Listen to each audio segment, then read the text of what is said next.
दिंडोरी तालुक्यात रस्त्यालगत असलेल्या विहिरीमध्ये कार कोसळून या ठिकाणी 9 जणांचा मृत्यू झाला होता। याच पार्श्वभूमीवरती सध्या खेड तालुक्यातील क्रीडा संकुलच्या रस्त्यावरती मोठ्या प्रमाणामध्ये पावसामध्ये या रस्त्याची दुरावस्था झाली आणि हा रस्ता संपूर्ण पडला। बाजूला असलेली विहीर सुद्धा त्या ठिकाणी उडी झालेली पाहायला मिळते।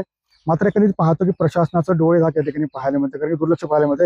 या ठिकाणी कोणती मोठी घटना होणार का याची वाट प्रशासन पाहतंय का, असा सवाल सध्या या रस्त्याने जाणारे नागरिक असतील, त्यासोबत या बाजूला असलेले रहिवासी असेल हे विचारताना पाहायला मिळतं। एकंदरीत पाहतो की सध्या हा रस्ता वाहतुकीसाठी बंद केलेला आहे। मात्र एकंदरीत पाहायला गेले 5 ते 6 दिवस झाले या ठिकाणी कोणत्या प्रकारचं काम सध्या केलं गेलेलं नाहीये। आपल्यासोबत येथील ग्रामस्थ सुद्धा आहेत। मला सांगा नक्की काय प्रकार आहे, कारण की रस्त्याचं भराव या ठिकाणी खचलाय। 6 दिवसापासून रस्ता बंद आहे। रविवारी 28 जूनला मुसळधार पाऊस झाला, ढगफुटी सदृश्य। 40 वर्षापूर्वी आमच्या विहिरीला संरक्षण कठडा बांधला होता आम्ही।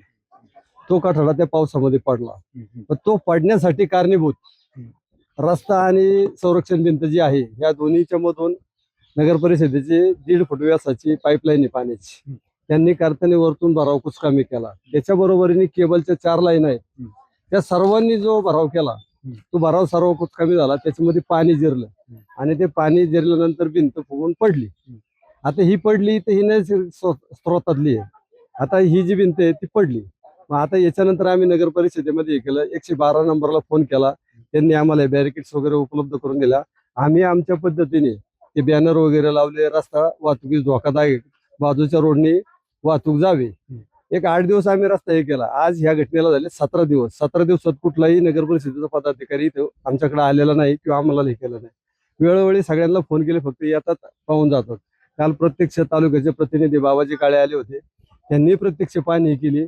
आपण याच्यातून मार्ग काढू, याच्या पलीकडे काही नाही। आता जर समजा इथं नाशिकच्या दिंडोरी सारखी जर दुर्घटना घडली तर याला जबाबदार हे प्रशासकीय अधिकारी राहतील। नक्कीच दुर्घटना घडल्यावर कोण जबाबदार हा महत्वाचा प्रश्न आहे। काय सांगायला एकंदरीत, कारण की हा रस्ताचा भराव खचलाय, त्याच्यामुळे मोठ्या प्रमाणामध्ये ही घटना पूर्णपणे नैसर्गिक आहे। हे बांधकाम पण गव्हर्नमेंटने करून दिलेलं आहे त्या काळात। तर मला वाटतं की सरकारने लवकरात लवकर विचार करून या ठिकाणी जे खचलेलं आहे रोड त्याचं दुरुस्तीकरण करण्यात यावं। आमची ह्या वस्तीमध्ये अशी लहान मुलं खेळतात, जर चुकून जर मुलं आमची पडली तर अजून मोठी दुर्घटना होण्याची शक्यता आहे। त्यामुळे सरकारने याचा गांभीर्याने विचार करून लवकरात लवकर पुढचं पाऊल उचलावे। नक्कीच आपण पाहिलं की खरं तर ही डागडुजी करावी यासाठी नगर परिषदेने विहीर असलेल्या मालकाला या ठिकाणी नोटीस बजावले। जर त्या ठिकाणी तुम्ही डागडुजी केली नाही तर तुमच्यावर कायदेशीर कारवाई करू, असं या ठिकाणी नोटीस मध्ये दिलेलं आपल्याला पाहायला मिळतं। एकंदरीत पाहिलं की ज्या पद्धतीने हे काम नगर परिषद करणं गरजेचं आहे, मात्र ते काम न करता या ठिकाणी जो संबंधित शेतकरी आहे त्या शेतकऱ्याला नोटीस पाठवण्याचं काम मात्र नगर परिषदेने केले पाहायला मिळते। मात्र पुढील काळामध्ये हे काम केव्हा होतं आणि हा रस्ता वाहतुकीसाठी केव्हा खुला होतो हे पाहणं तितकं महत्वाचं आहे, की प्रशासन आता सध्या कोणत्या अपघाताची वाट पाहतंय हे पाहणं तितकंच महत्वाचं असणार आहे। सुनील जगळे, TV9 मराठी, राजगुरुनगर, पुणे।